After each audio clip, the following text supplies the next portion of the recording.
ছোট্ট জীবন, ছোট্ট ছোট্ট চাওয়া, ছোট্ট ছোট্ট অপ্রাপ্তি, কিছু প্রাপ্তি, এই নিয়ে মানুষের জীবন।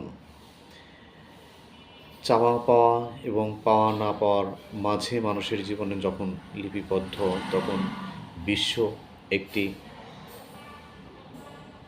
যুদ্ধের দ্বার প্রান্তে দাঁড়িয়ে, সেটা তৃতীয় বিশ্বযুদ্ধ। এমন তো অবস্থায় আপনি একজন মানুষ হিসেবে ন্যায়, নীতি এবং নিষ্ঠার পথে আপনাকে অবস্থান করাই শ্রেয় বলে আমি মনে করি। তাই আপনি একজন মুসলিম হিসেবে মুসলিমের পক্ষেই অবস্থান করবেন, এটাই আমার দৃঢ় চাওয়া এবং আকুতি।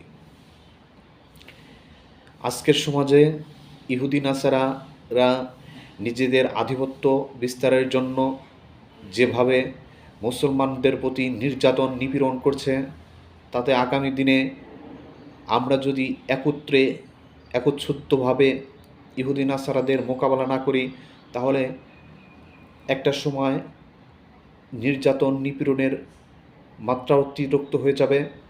তাই আজকে আমাদের সকল মুসলমানদের সময় এসেছে একত্রে কাঁধে কাঁধ মিলিয়ে কাজ করে ইহুদি নাসারাদের প্রতিহত করার।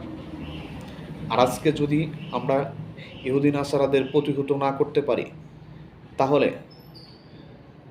আমেরিকা এবং ইসরায়েল যেভাবে আমাদের প্রতি আগ্রাসন সৃষ্টি করেছে, আমাদের ধর্মকে যেভাবে, ধর্মীয় আগ্রাসনকে যেভাবে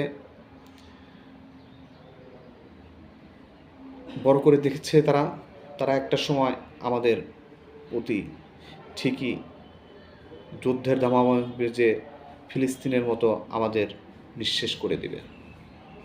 ভারতীয় আধিপত্যর একই রূপভাবে আমাদের কাজ করছে। তাই আপনি আপনার জায়গা থেকে অন্তত বল প্রয়োগ করে না হলেও মন থেকে নিজের ধর্মকে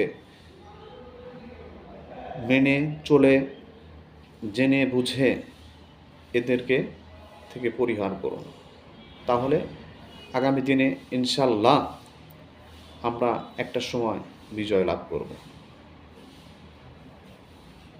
ফিয়াউনিল্লাহ।